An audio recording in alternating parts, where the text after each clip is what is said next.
나는 눈먼 사람이에요. 나를 도와주세요. 라고 적힌 사인보드를 들고 선 시각장애인에게 돈을 주는 사람들이 없었습니다.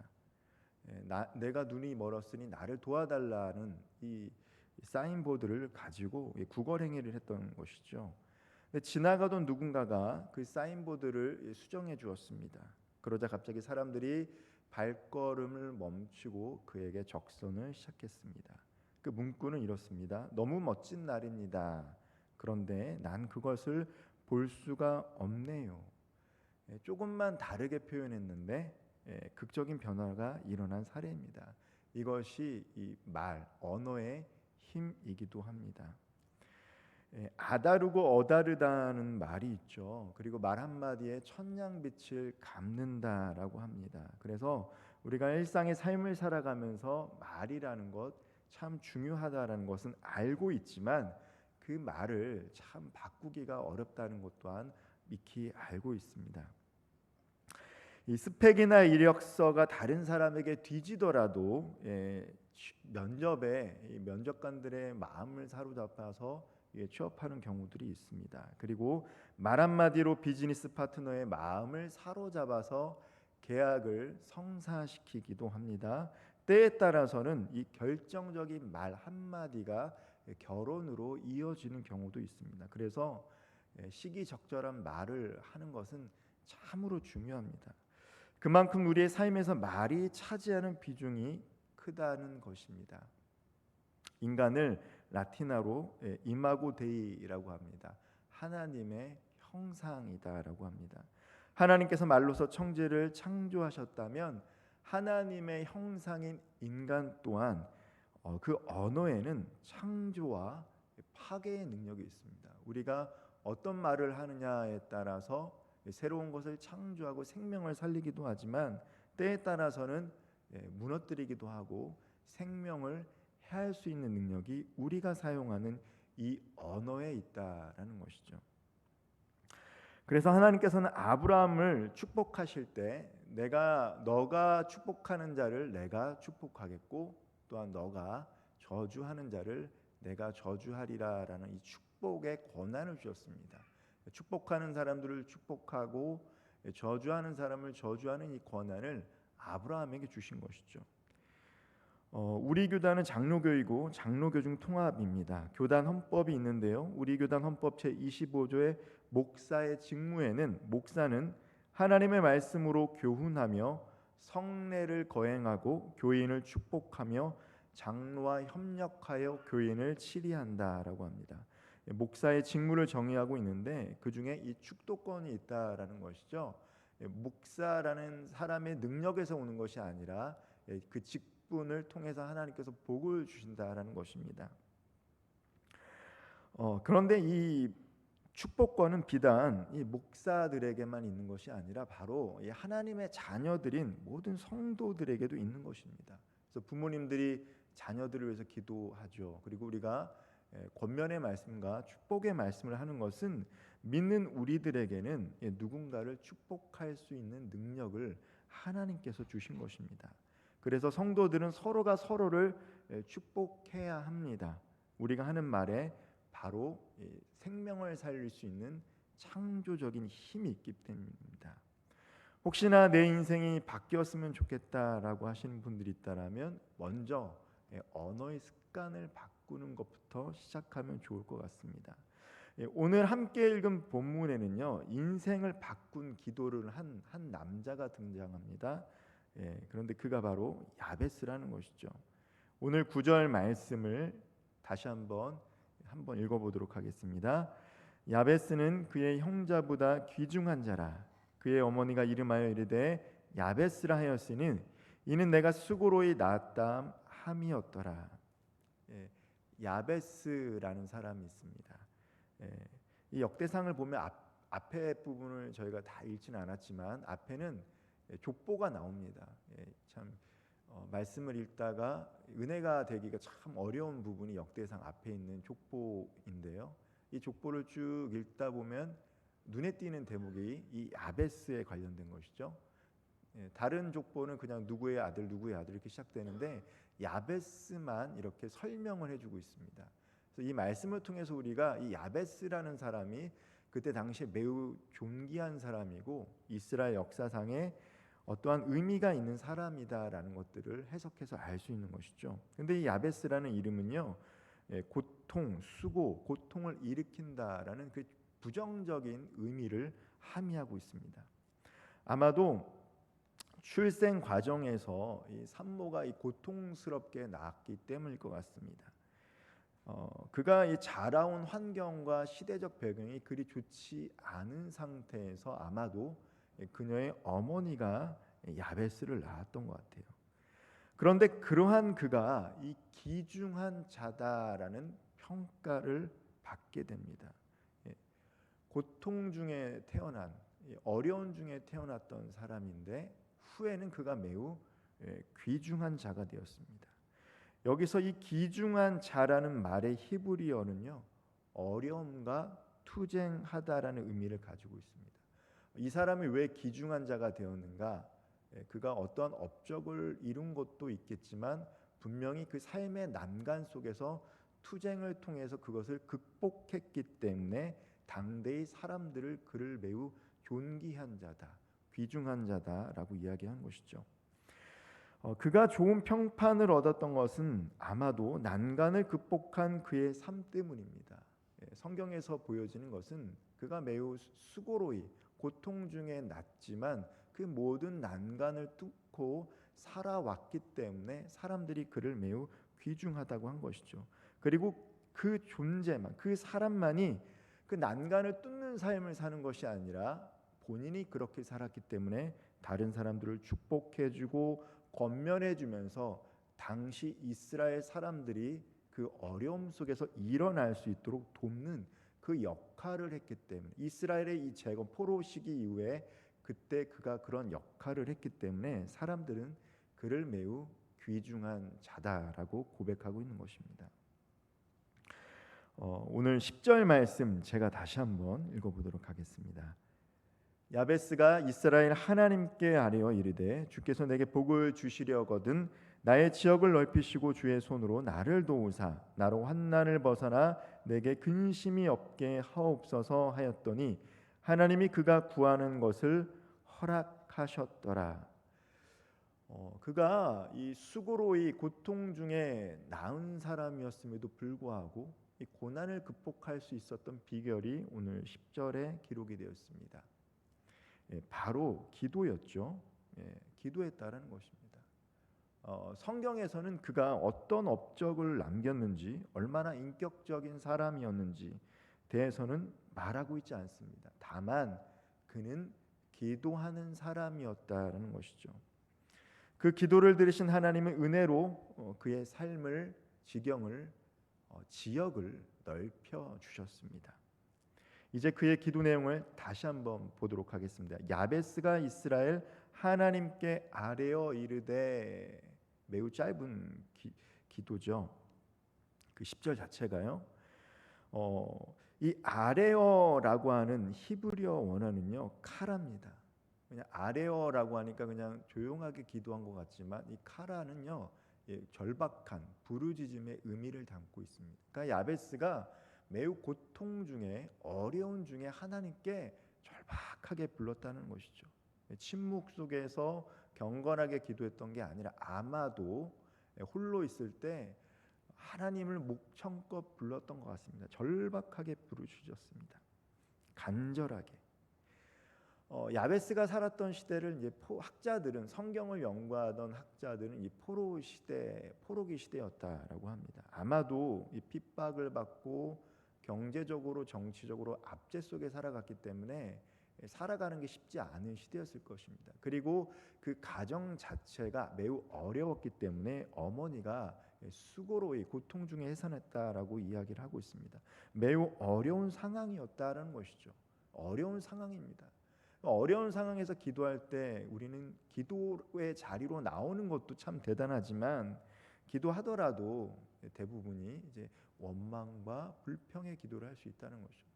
그리고 원망과 불평의 기도는 자연스러운 것입니다. 다윗도 하나님 앞에 나아갈 때는요, 원망하고 불평하는 기도, 심지어 원수들의 아내가 과부가 되고 그의 자식들은 고아가 되달라는 정말 원색적인 기도를 하나님께 드렸습니다.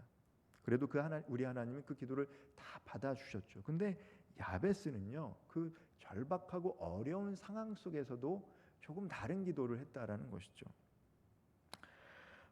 계속해서 말씀을 보면요, 야베스의 기도 가운데 주께서 내게 복을 주시려거든 나의 지역을 넓히시고, 이 개역 한글에서는 예전에는 지경이라는 단어, 이 지경이라는 단어가 더 깊게 와닿는데 이 개역 개정에서는 지역이라는 단어를 쓰고 있습니다.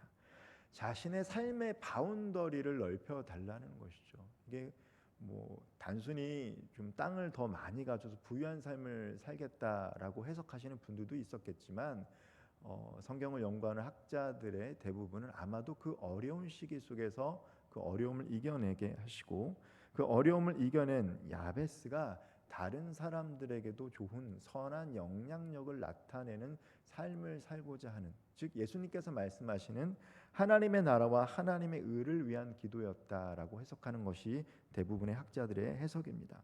바로 복의 근원인 오직 하나님께서 나의 삶과 우리 이스라엘 공동체의 삶 가운데 복을 주실 수 있다라는 고백을 하고 있는 것이죠. 이 기도의 핵심은 뭐냐면 복 받을 수 있는 근원이 오직 하나님께만 있다라는 것을 야베스는 고백하고 있는 것입니다. 주의 손으로 나를 도우사 나로 환난을 벗어나 내게 근심이 없게 하옵소서. 지경을 넓힌다라는 것, 지역을 넓힌다라는 것, 나의 영향력을 넓힌다라는 것은 필연적으로 갈등의 소지가 있습니다. 쉽게 생각하면, 우리가 정치인들 생각하면 알 수 있죠. 정치인이 조금 더 넓은 권한과 영향력을 나타나게 되면 시기와 모함 속에서 그 역할들을 감당해야 된다는 것입니다. 즉 나의 영향력이 커지고 지경이 넓어진다라는 것은 그만큼 감내해야 될 것이 많다라는 것을 야베스는 알았습니다. 그래서 근심이 없게 해달라는 것입니다. 하나님의 선한 일을 감당할 때 갈등이 있고 모함이 있고 시기가 있지만 그럼에도 불구하고 기도하오니 근심이 없게 해달라는 것입니다. 여기서 근심이라는 말과 야베스라는 말이 어원이 같습니다. 고통과 괴로움, 슬픔, 수고라는 뜻을 갖고 있다는 것이죠. 이 근심이 그런 의미를 갖고 있습니다. 자신의 이름도 그러한데 내 이름처럼 살지 않게 해달라는 간절한 염원과 소망이 담긴 기도입니다. 보통 우리가 이 고통 중에 있으면 하나님, 나 왜 이렇게 태어나겠습니까? 왜 우리 집은 이렇습니까? 내가 속한 곳은 이렇습니까? 이렇게 원망할 법도 한데 나의 삶도 그리고 내가 함께하는 사람들도 지경을 넓혀주시고 근심이 없게 해주십시오라는 조금은 평범한 사람들과 다른 기도를 드렸던 사람이 바로 야베스라는 것입니다. 이것에서 벗어날 수 있는 방법은 주님의 도우심밖에 없음을 간절히 기도하는 것이죠. 주님이 나를 도우신다면 나의 삶에 슬픔도 수고도 없을 수 있다는 믿음의 고백을 하고 있습니다. 그러자 성경은 어떻게 얘기합니까? 하나님이 그가 구하는 것을 허락하셨더라. 그가 간절하게 믿음으로 절망하지 않고 하나님 앞에 기도했더니 하나님이 허락하셨더라. 여기서 허락하셨다라는 말씀은 그 기도를 구체적으로 응답하셨다라는 것을 의미합니다. 여기서 우리는 야베스가 존귀한 자로 인정을 받게 된 이유를 발견하게 됩니다. 그는 불가능한 것을 불가능한 것으로 생각하지 않은 것이죠. 복의 근원이 하나님이심을 확신했고 하나님을 붙잡고 기도하고 응답받음으로 말미암아 존귀한 사람으로 일컬음을 받게 된 것입니다. 기도를 하나님과의 대화의 관점에서 생각해 보면요, 기도라는 것 대화죠. 기도라는 게 단순히 내가 원하는 것을 간구하는 이 서플리케이션만 있는 것이 아니라 하나님과 대화한 거죠. 기도하는 가운데 우리가 하나님 앞에 아뢰기도 하지만 때로는 하나님의 음성을 듣는 시간이 기도이기도 합니다. 대화라는 관점에서 본다면 야베스는 그가 매우 절망적인 상황 가운데서도 원망하고 한탄하는 언어를 쓰지 않았다라는 거예요. 물론 하나님은 우리가 되게 힘들고 어려울 때 그런 언어를 통해서 하나님께 위로받는 거 좋아하십니다. 근데 야베스는 그렇게 하지 않았어요. 자기가 매우 고통스럽고 수고로운 상황에 있음에도 불구하고 그 상황을 바꿔주실 수 있는 분이 하나님이시니까, 하나님이 바꿔주실 수 있는 걸 믿으니까 담대하게 기도했습니다. 절박하게 기도했습니다. 믿음으로 대화한 것이죠. 특별히 하나님께서 우리가 말한 것을 듣고 그대로 행해 주시는 분이라는 것을 야베스는 알고 있었어요. 하나님은 어떤 분인가? 하나님 우리의 입술의 고백대로 우리의 삶을 인도하시는 분이다. 우리가 말하는 것을 통해 일하시는 분이다라는 것을 야베스는 알고 있었다는 것이죠. 오늘 본문 말씀이기도 합니다. 민수기 14장 28절 말씀 같이 한번 읽어보도록 하겠습니다. 그들에게 이르기를 여호와의 말씀에 나의 삶을 가리켜 맹세하노라. 너희 말이 내 귀에 들린 대로 내가 너희에게 행하리니. 하나님께서 어떻게 이야기하고 계십니까? 너희가 말하는 대로 내가 너희들의 삶 가운데 행하겠다라고 약속하신 것이죠. 이 말씀의 배경은 이렇습니다. 이스라엘 백성들이 가나안 정탐꾼의 보고를 듣게 되죠. 이 40일 동안 정탐을 하고 나서 이 가나안 땅이 어떠한 땅인가라는 보고를 듣게 되는데 12명의 그 수령을 보냈는데 10명, 여호수아 갈렙을 제한 10명은 정말 그 땅은 하나님께서 우리에게 주신 땅이 맞는데 그 땅에는 우리가 감히 상대할 수 없는 거인 족속 아낙 작손과 커다란 성읍이 있다. 그들은 우리를 메뚜기처럼 볼 것이다라고 하는 믿음이 없는 보고를 하게 됩니다. 하나님께서 약속으로 주신 땅을 믿음의 눈으로 보지 못하고 자신의 한계 때문에 나는 안 되고 우리는 안 된다라고 원망과 불평을 하고 차라리 애굽으로 있을 때가 더 낫다라고 이야기하자 하나님께서 이런 말씀을 하신 것이죠. 그래서 하나님께서는 그들이 했던 그 말대로 행하겠다라고 하셨습니다. 그래서 가나안 출애굽 1세대들은 참 수고했지만 약속의 땅에 들어가지 못한 것이죠. 그들이 말한 것으로 인해서 그대로 응답을 받게 되는 것입니다. 믿음이 무엇입니까? 믿음이 무엇일까요? 히브리서 11장 1절 말씀 제가 한번 읽어보겠습니다. 히브리서 11장 1절 말씀입니다. 믿음은 바라는 것들의 실상이요 보이지 않는 것들의 증거니. 믿음은 바라는 것들의 실상이다라는 것입니다. 하나님께서 약속을 받았다라면 그 약속을 가슴에 품고 주변 환경이 어떠하든지 그 믿음대로 걸어가는 것, 그것을 바라보는 것, 그것이 믿음이라는 것이죠. 지금은 그렇지 못하더라도 결국엔 이루어질 것을 바라보는 것이 믿음입니다. 그렇기 때문에 우리가 때로는 낙심하고 낙담되는 여러 상황들을 마주합니다. 왜 지금 우리가 이러한 것들을 직면해야 될까? 지금 당장은 어려울 수 있고 낙심될 수 있죠.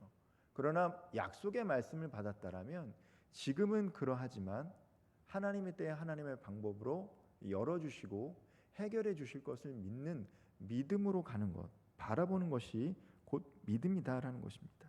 그래서 우리가 그 믿음을 갖고 있다라면 우리의 언어 생활은 매우 중요합니다. 습관적으로 우리는 자신을 비하할 수도 있어요.